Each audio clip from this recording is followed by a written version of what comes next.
will add to the project schedule. Correct? It may. No. It may. And I'll tell you why. No. Yeah. Let me complete the question. Absolutely. So really, really great question. This is something that comes up on every project as well. Hello everyone.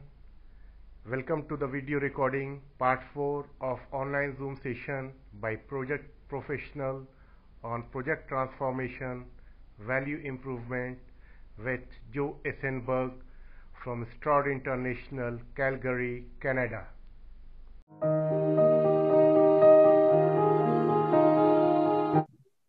Yeah. So front-end engineering and design is the phase where we can do most with regard to the cost, even to the schedule. Okay, that is a very deciding phase of the project. So what is there that what I have seen that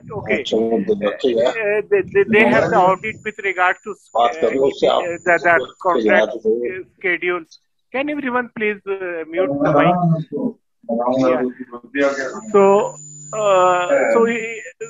there are different audits, with regards to the because the output, some of the outputs are like the cost estimate, the execution schedule, and all those things. So that is the phase where most of the thing can be done, because the execution phase is the most, with regard to cost and the schedule. Yep. So what I have seen that there are different reviews with regard to cost, like even during 30%, 50%, 90%. Okay. If we want to go overboard, then we have a benchmarking. Some of the organizations, they are known for the benchmarking. Mm-hmm. What I have seen that what they do in the benchmarking, they have collected data over the years and years, and and they localize it to a particular place with the cost, time, and all those things, different units, different facilities, and all those things. If you are doing at some other places, they have a factor. They multiply by that factor, and whatever is your cost, they divide it by that benchmark cost, and they say, okay, it is 0.8% or 1.3%, and also with regard to schedule. But this does not do what you told about the transformation. Okay, it has already collected the data, and we don't know what are the things gone to finalize those costs and schedule. Maybe the conventional method, okay, we have done these things, this activity in this time, and okay, so we'll do it in this time, like those type of things, or this costed this, or we have this quotations and all those things, what generally happens. But this does not have. But what I have seen in your slide during the last part is the zero-based exercise. Yep. Okay. Can you elaborate on that zero-based exercise? Absolutely. And just to summarize the question, what Tanvir was saying is early on in your design, it's typical to have, say, your 30, 60, 90 cost review, and any costs that aren't necessarily set, you're either going to factor it, like, hey, maybe steel is just a factored number at one of those reviews. But then at other points during that time, what happens is you come back and then benchmark your final design with different ratios that are industry standard. So how does that process compare to zero-based analysis is the question. And so this is where what the benchmarking and factoring is going to tell you is, where does this project sit amongst peers or amongst previous projects? What it doesn't answer is how good could it theoretically be? What's the best it could be? And this is where many of the projects we've worked with have gone well beyond benchmark to become a new best in class. And what zero-based analysis does is the core of it is answering that question is, how good could theoretically something be? And what are all the value drivers involved that drive that value? So the core of zero-based analysis is basically you start off with a project design, but this is where you can do it quite early. But what you do is, say for a week, you just park that design and just say, hey, we know it exists, we're not going to touch it. What we're going to do together this week as a team is build out an alternate scenario that we call a perfect world scenario. Meaning, if everyone got every wish they wanted and there was perfect execution in the field, there was perfect reliability, we didn't have to worry about safety factors, we didn't have to worry about margins. From a perfect world in terms of a minimum cost, minimum schedule perspective, what would this project look like? And what we do is we rigorously build out that scenario. Now, that scenario is completely unrealistic. You could never do it. It would never pass any safety standards. You would never be able to build it. But the reason why we build that scenario is to leave nothing left uncovered. Like basically saying, if even in a perfect world where we're completely driven just by base principle physics of what needs to happen, even there, if we need a certain set of assets at a certain cost, that we can then say, okay, that's the bare minimum.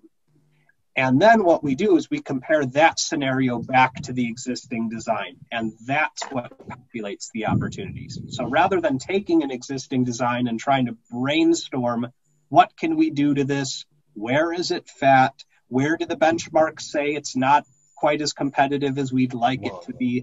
Rather than whittling away, it's more starting, what is the actual theoretical minimum floor? And let's compare to that, and then let that inform all the opportunities we're going to go after. And what typically happens when you do that for a project is you find between 3 and 7 times more potential opportunity than was previously visible. So it's very common for us to go in on a project and the project to have an idea of potential things that may be able to take their cost down 5 or 10% because of their benchmarking, because of the subject matter experts. And usually those things, they may be trade-off laden, so they haven't gone after them. But usually there are some ideas for, if we need to reduce cost, we have an idea of a couple things we can look at. So if a team believes there's 10-ish% they could reduce, what's typical on zero-based analysis is to actually find 70% of the CapEx is theoretical opportunity. Now let's prioritize that and find the highest value, lowest complexity items to go after. So it's building effectively a new benchmark, but there's a very rigorous method to do that to find what the boss, how are we doing? Are we good? So that's what zero-based analysis does. On a typical project, you find in the neighborhood of 200 potential value drivers that could be affected. So if a team coming in, they say, we have 5 or 10 ideas of things to look at, usually that grows to about 200, but you can't look at 200. So then the next step is to filter by value, filter by complexity to evaluate so you get the biggest bang for your buck. And on a typical project, you usually end up looking at maybe a dozen things, but those dozen things capture 80% of the potential value. And then typically, if more than half of your project is theoretical opportunity and you get 80% of that, and then you can lock in half of that, that's already your roughly 30% improvement. So that's usually what the numbers look like. So that in a nutshell is zero-based analysis, and that's the analytical approach. How we analytically tackle a project. That doesn't fully speak to the mindsets, but analytically, that's how you do it. Then, Joe, then there is the thing that, when you do this exercise, the way you explained, it will take considerable amount of time, correct? Generally, we have a limited time for the front-end engineering, and it will take a considerable amount of time, and it will add to the project schedule. Correct? It may. I'll tell you why. No. Yeah. Let me complete the question. Yeah, absolutely. So it will take considerable amount of time. Yes, it will reduce the cost maybe by, say, significantly, maybe the 50% or something. But at the same time, the duration gets prolonged. Okay? And what happened, if you are building a unit or something, So when it starts production and it generates revenue. So, the per day loss, and if you compare with the saving, where we stand. Yep. Yeah, absolutely. So really, really great question. This is something that comes up on every project as well. And it's the idea of, okay, you can improve my cost, but that exercise is going to take a while. And then we have to change the design. So surely that's going to impact our timeline. And so essentially, there's a trade-off. I can fix the cost, but it's going to cost me on schedule. Or something else. Some people say it's quality, but there's always this idea of, I can do this exercise, but I'm going to pay for it somewhere else. For some projects, the concern is we can do that, but then our people won't own the design. You'll own the design. And the idea here that an exercise like this, when I describe zero-based analysis, typically, and I'll just use, say, a $1 billion project as a benchmark, typically the zero-based analysis phase can be done within 3 weeks, where roughly the first 2 weeks of that is building out that perfect world scenario. And then from there, the final week is how do you take 200 or 300 opportunities and whittle it down to the 12 that are the biggest bang for your buck, that capture the majority of the theoretical value. And so the process there is, how do you do that in 3 weeks? But lots of times we have to do this with projects that are prepping for a gate review or prepping for a final investment decision, and they can't change their time frame. And so the idea here is, by identifying, basically, here are the 12 biggest bang for your buck things within 3 weeks. Usually anytime we work on a project, they have significant resources invested in mitigating their biggest risks, going after their biggest design elements that they know need to be improved or can be, or they know there's a lot of value there. And there's lots of focus, but what we find on many projects is that focus is scattered.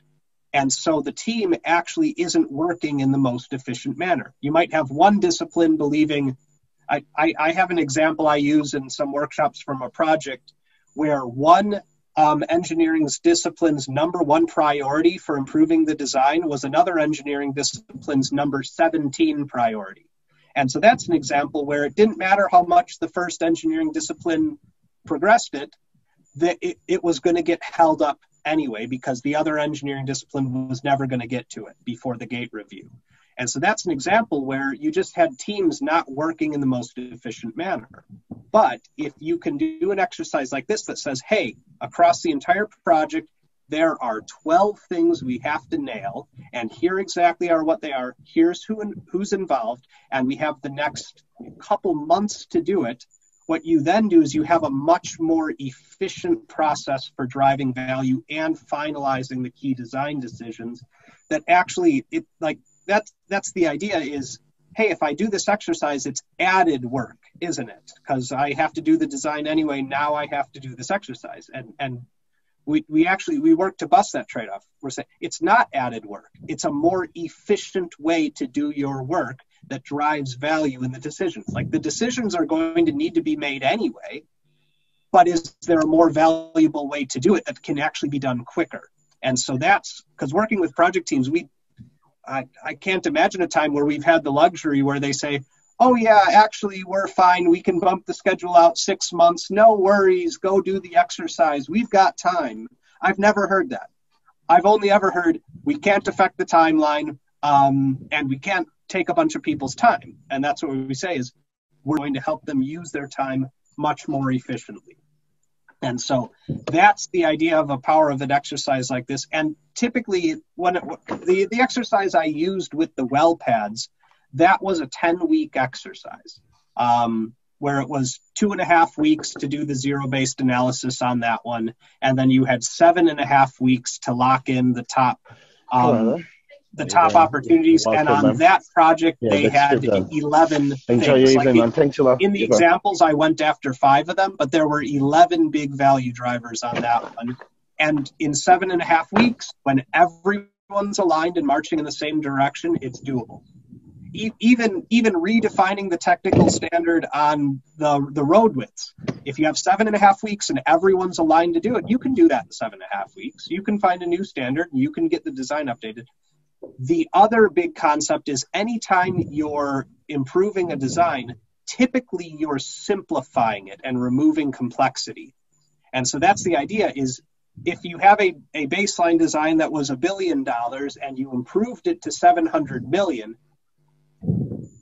without fail, that $700 million project is much more straightforward to execute because you've removed unnecessary complexity. And so that's where, is it going to impact our schedule? Yes, it probably will, but if anything, it's going to make it shorter when all is said and done. So that was an example.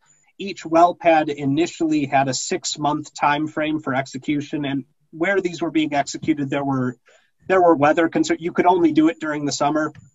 And so we took that from 6 months down to 3.5 in the final design, to where these won't take 6 months to execute. You can do them in 3.5 months.